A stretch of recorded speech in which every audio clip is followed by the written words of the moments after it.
Un joven de 22 años de California regresa a la corte acusado de asesinar a 4 chicas con un BMW que supuestamente iba a exceso de velocidad en la autopista de la costa del Pacífico.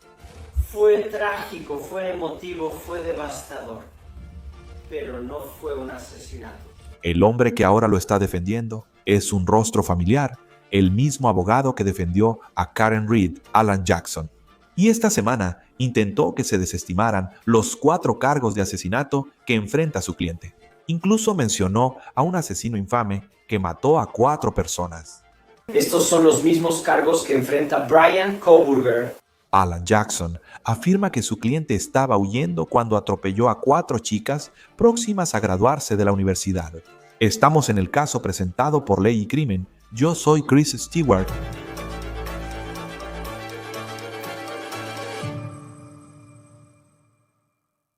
Ahora, cuando hay un accidente automovilístico, ¿cuál es la diferencia entre que sea un accidente y un asesinato? Esa es la pregunta que está en el centro de este caso que estamos siguiendo. California, donde un hombre con un BMW regalado por sus padres supuestamente mató a 4 chicas. Ese hombre es Frazier Baum. Él está en la corte esta semana en el sur de California. Él enfrenta 4 cargos de asesinato por lo que ocurrió en la autopista de la costa del Pacífico el 17 de octubre de 2023. Esto ocurrió específicamente en un área llamada Curva del Hombre Muerto. Ahora, el nuevo abogado de Baum, que es muy influyente y probablemente muy caro para su familia, argumentó en la corte que los cargos de asesinato que enfrenta su cliente deberían ser retirados. En realidad, de lo que hablamos fue solo un accidente y una tragedia. Esta es la razón. La policía afirma que Baum, de 20 años, conducía su BMW. Sus padres se lo dieron por su cumpleaños 16. Todo sucedió en Malibú, una zona lujosa y rica del sur de California. Y supuestamente, Baum iba a 104 millas por hora. El límite ahí es 45. Se dice que Baum excedía la velocidad en la autopista de la costa del Pacífico. Es una carretera pintoresca, pero peligrosa. La mayoría de las fotos de la Pacific Coast Highway que encontramos son posteriores a los incendios forestales en Malibú, pero entiendes el tipo de carretera que menciono.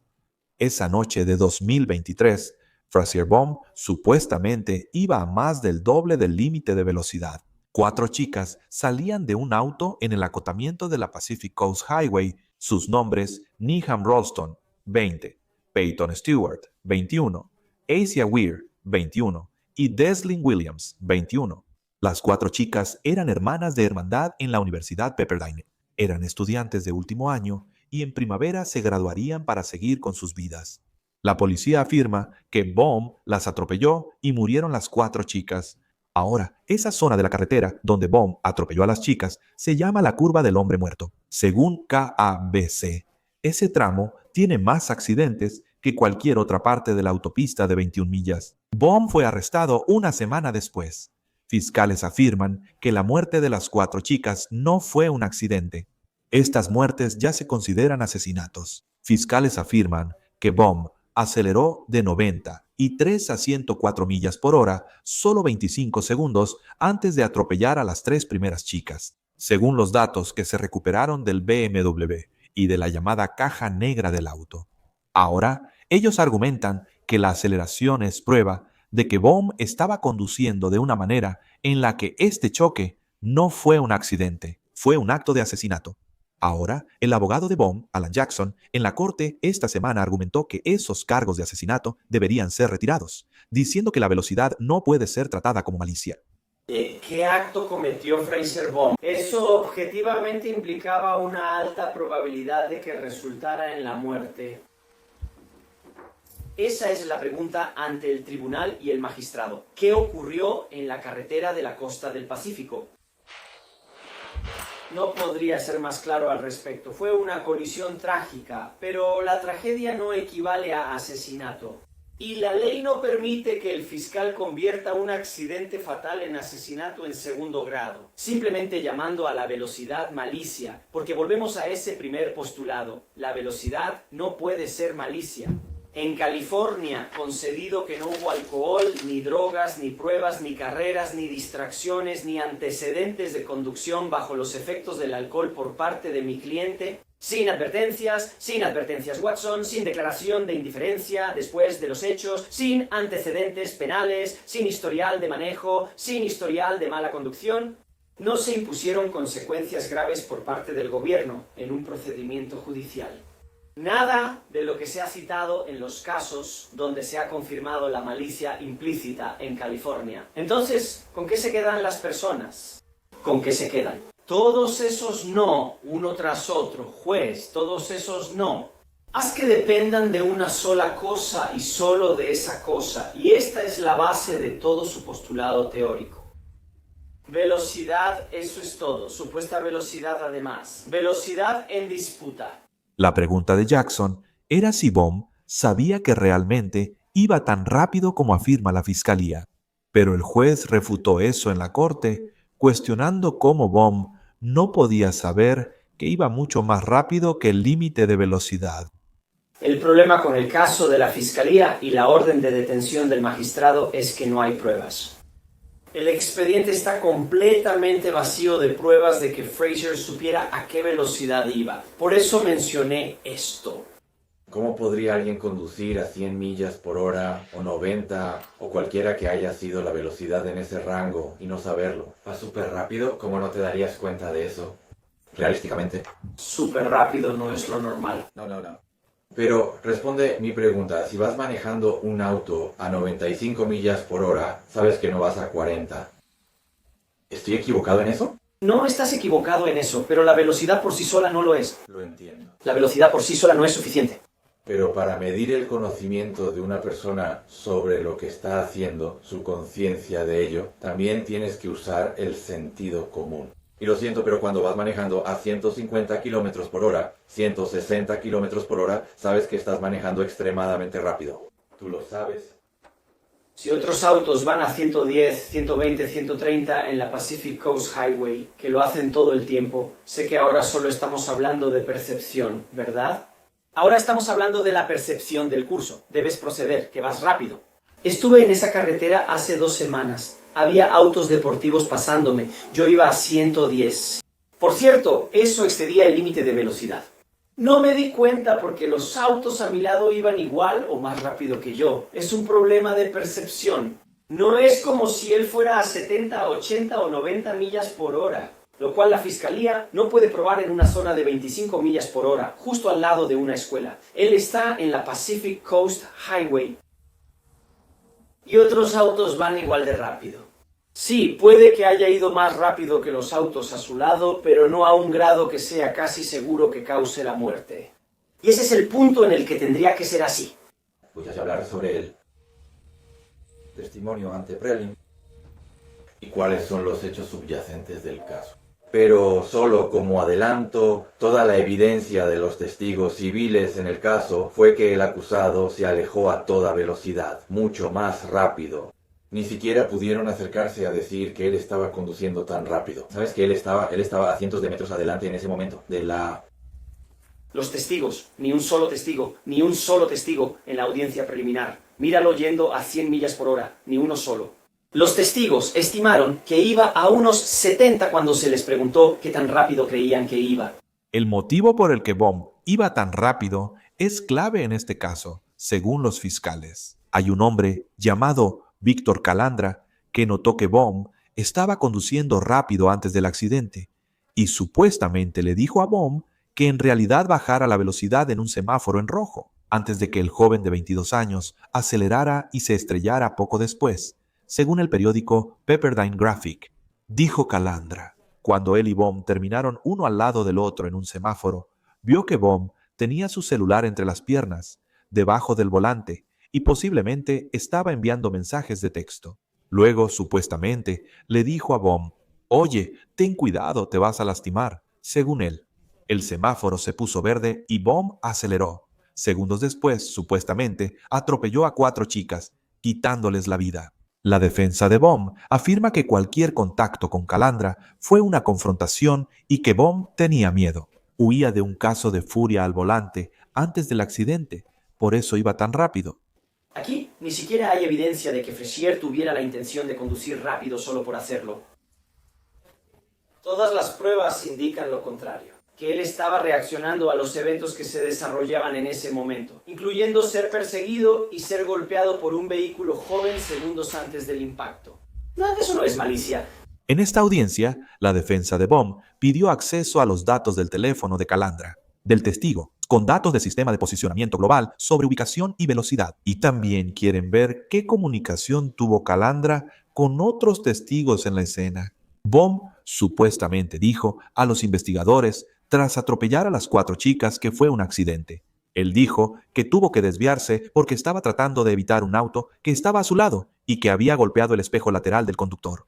Los fiscales argumentaron que encontraron ese auto y que no tenía ningún daño. Esto fue lo que la fiscalía dijo para respaldar esos cargos de asesinato. Entonces, la pregunta que enfrentamos ahora es si se presentó suficiente evidencia ante el tribunal competente para que existiera la orden de retención para responder. Y la defensa dijo una y otra vez que la velocidad por sí sola no es suficiente y que la velocidad en aislamiento no es la determinación. Watson y toda su progenie. Una y otra vez no dan ninguna definición de lo que es la malicia implícita. Hablan sobre las circunstancias y cómo cada caso debe evaluarse según sus propias circunstancias. Nunca hay un número que proporcione el tribunal. Este no es un caso de velocidad en aislamiento, donde el acusado conducía por una carretera abierta, sin otros vehículos, sin otros autos, peatones, simplemente volando y alcanzando altas velocidades. Este es un caso donde el delito ocurrió en un tramo de carretera que tiene casas a ambos lados, con entradas y garajes que dan directamente a la calle, con otros vehículos que iban al límite de velocidad en el momento en que él estaba conduciendo. Autos estacionados en paralelo y peatones caminando por los lados de la calle. Dado ese tramo de la Pacific Coast Highway, lo que el acusado dijo que conocía no tiene banquetas. Toda esta era información que el acusado ya conocía en el momento en que decidió actuar como lo hizo. Luego, cuando Jackson hizo su último comentario, hizo una referencia muy notable a un asesino cuádruple. Estos son los mismos cargos que enfrenta Bryan Kohberger. Ese es el punto. Bryan Kohberger irrumpió en un dormitorio y masacró a 4 personas. Tiene 4 cargos de asesinato y negocia una declaración. 4 cargos de asesinato. Es asesinato, juez, ese es el punto. Eso es lo que el magistrado no entendió. ¿Es peligroso? Claro, ¿pudo alguien lastimarse? Sí se lastimaron, así que claramente hay posibilidad. ¿Había un alto grado? ¿Era casi seguro, como dijo el caso principal? ¿Había esa certeza? ¿Una alta probabilidad de que alguien muriera esa noche a esa hora? ¿Y que él lo sabía y lo ignoró? La respuesta es no. Es rotundamente no. No tenemos que estar de acuerdo con eso. No le estoy pidiendo a nadie, que le guste lo que pasó o que justifique lo que pasó. Le pido al tribunal que lo llame como es. Somos transmisores de la ley. Eso es nuestro trabajo. No usamos la emoción, no sustituimos la tragedia. Por la ley, no sustituimos la emoción por la ley. Fue trágico, fue emotivo, es devastador. El juez entonces tomó su decisión sobre si Fraser Baum debería enfrentar cargos de asesinato en este caso. Señor Baum, condujo al menos a 70, quizá hasta 85, pero la evidencia dice que iba a 100 en una zona de 45 millas por hora. Se vio que manejaba imprudentemente, cambiando de carril seguido y tratando de advertir a otro conductor. Eso fue lo que ocurrió. ¿Pudo lastimar a alguien o a sí mismo? Varios conductores también lo notaron. Conducción muy rápida. Uno de ellos, creo, le tocó el claxon. Bob no se pasó un semáforo en rojo. Él cometió graves infracciones de tránsito aquí solo por exceso de velocidad. No creo que haya evidencia de que frenara ni marcas de derrape para esa evidencia observable de frenado. Por su confesión, él sabía el peligro que esto implicaba. Mis dos amigos, sus mejores amigos, fueron asesinados por el exceso de velocidad. Velocidad sumamente excesiva. Él conoce bien la Pacific Coast Highway y de nuevo, es razonable suponer que debido a esa familiaridad, él sabe lo que tiene que hacer. En particular, el área llamada Curva del Hombre Muerto, donde ocurrió este accidente. El magistrado, juez Edgeworth, las conclusiones del juez Edgeworth, en el segundo elemento, el asesinato fue satisfecho para los fines de la audiencia preliminar. Bueno, dentro de lo razonable, el estándar preliminar no exige prueba más allá de toda duda razonable. Se solicitó para el juicio, no digo cómo será la evidencia. Si el caso va a juicio, si se probará el caso, si el caso de asesinato se probará más allá de toda duda razonable, si sí o no, nadie sabe la respuesta a eso. Pero esa no es una pregunta para hoy. La pregunta para hoy es si había pruebas suficientes para que el magistrado llegara a las conclusiones que tomó, incluyendo las inferencias que hizo.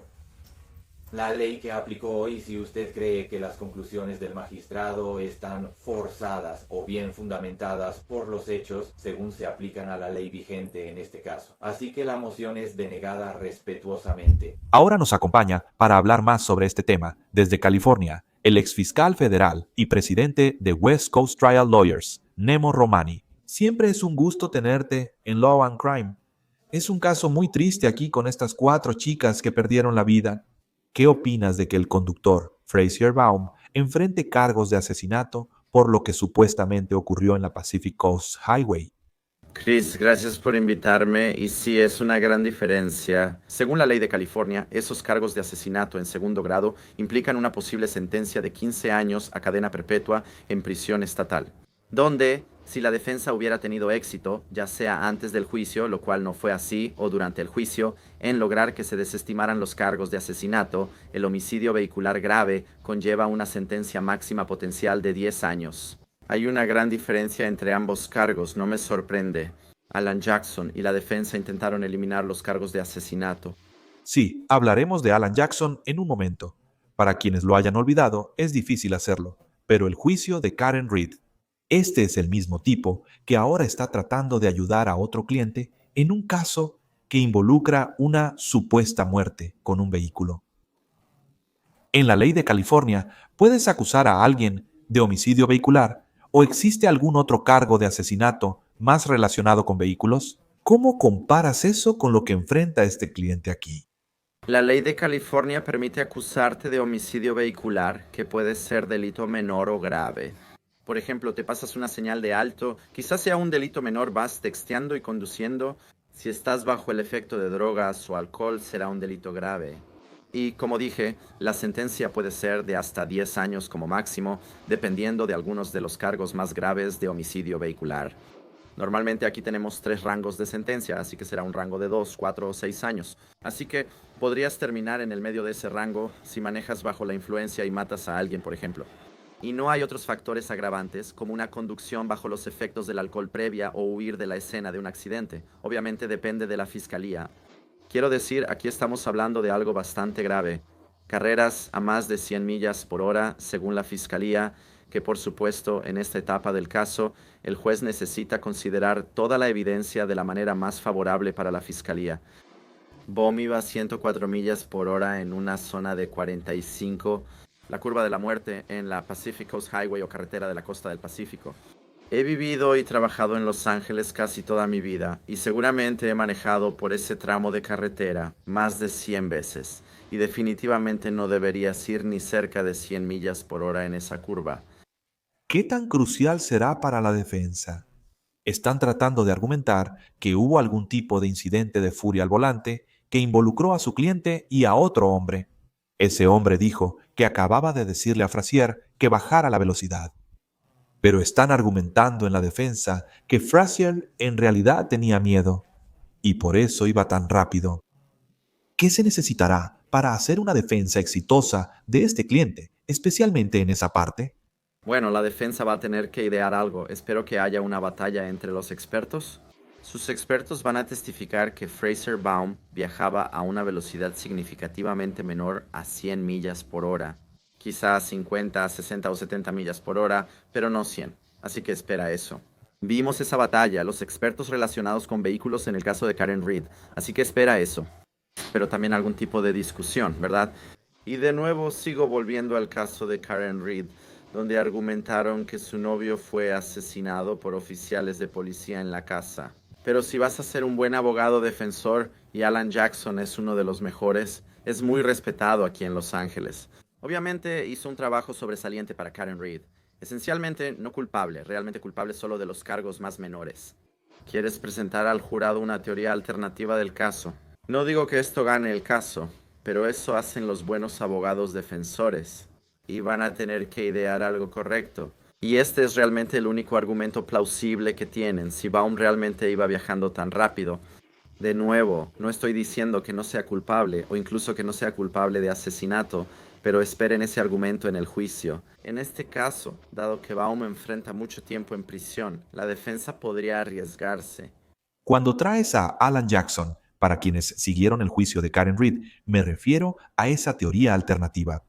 Y él solo parecía muy como tenaz, ¿sabes? Y era que cada vez, ¿sabes? Como que creaba algo diferente. Se sentía como si estuviera creando una realidad diferente para el jurado. Ahora, si crees que Karen Reed es inocente, esa es la realidad de lo que pasó. Pero, ¿cómo describirías su comportamiento desde tu experiencia en el juego?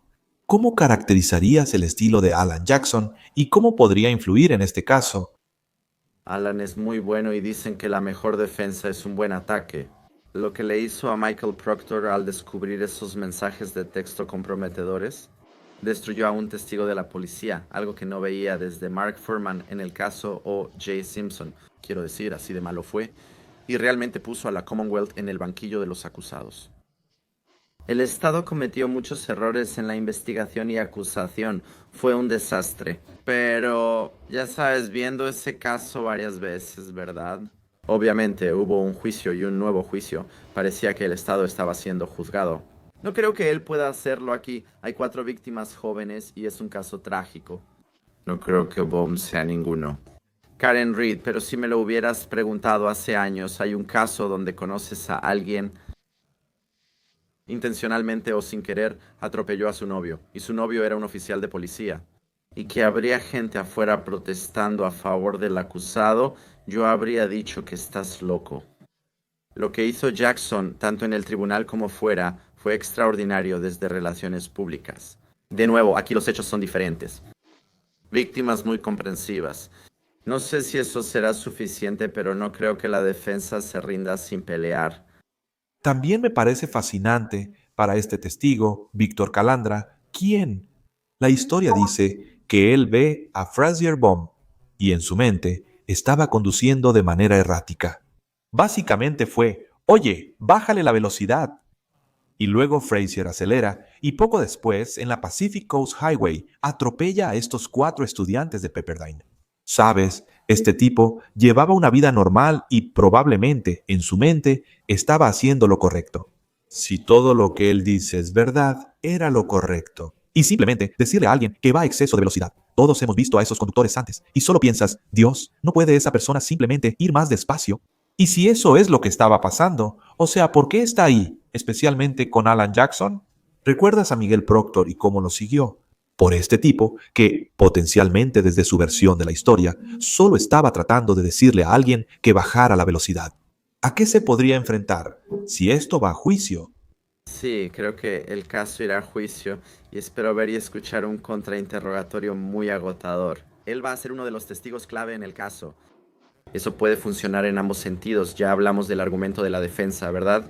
Esto fue un incidente de furia al volante y Baum intentaba escapar. Pero desde la perspectiva de la fiscalía, él puede ser un gran testigo porque establece el conocimiento y la intención de Baum, ¿verdad? Una cosa que el juez mencionó durante la audiencia sobre el 995, donde negó la moción para desestimar al juez Robinson. Aquí en Los Ángeles dijo que mira, Frazier Baum sabía que el exceso de velocidad era peligroso. 2 amigos suyos murieron en un accidente por exceso de velocidad. Él lo informó a las autoridades.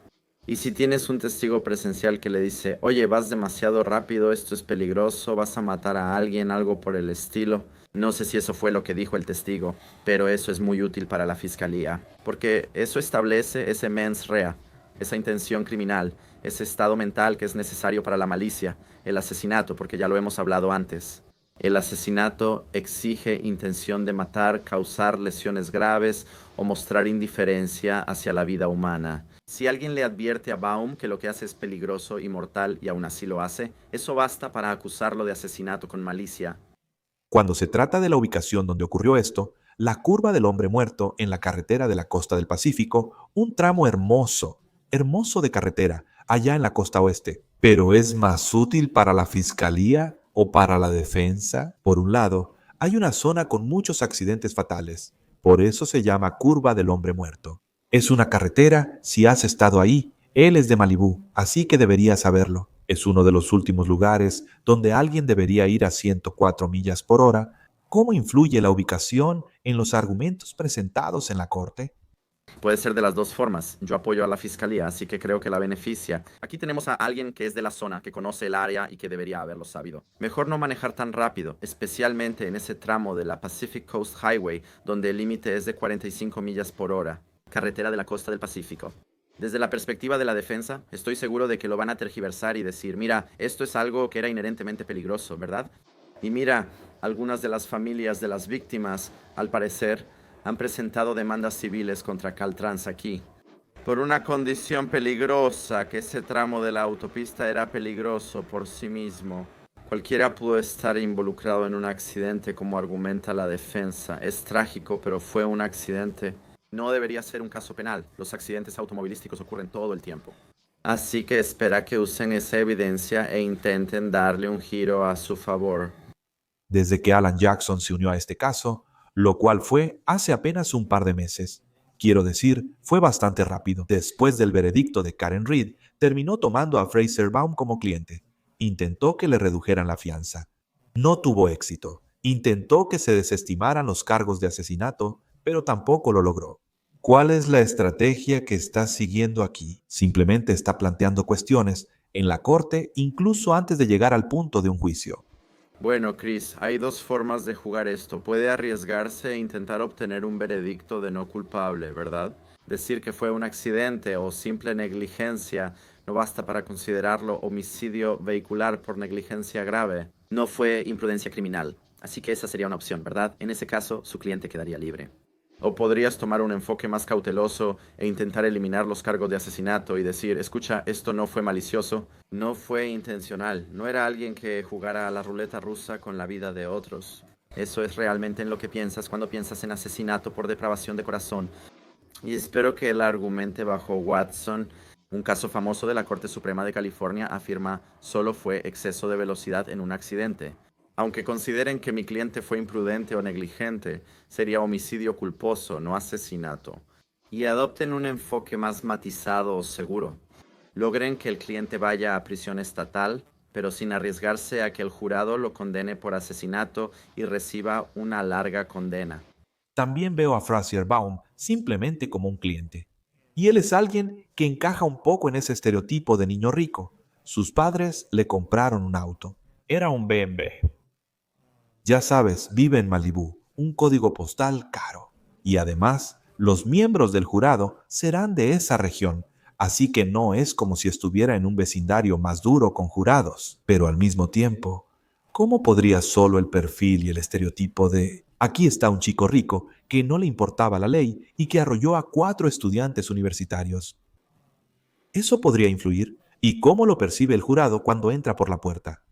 Chris, sin duda la percepción importa. Y si los miembros del jurado piensan que es un niño rico consentido, un mocoso manejando el auto de papá, ya sabes, sin prestar atención, eso puede ser desastroso para la defensa. Así que ves a los acusados todo el tiempo. Puede ser Sean Diddy Combs o Luis G. Mangione, ya sabes, vestidos con tonos discretos, ciertamente sin relojes, zapatos o cinturones lujosos, ¿verdad?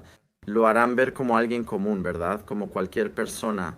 Porque esa no es la impresión que Jackson y el equipo de defensa van a querer proyectar cuando tengan a su cliente en la sala del tribunal.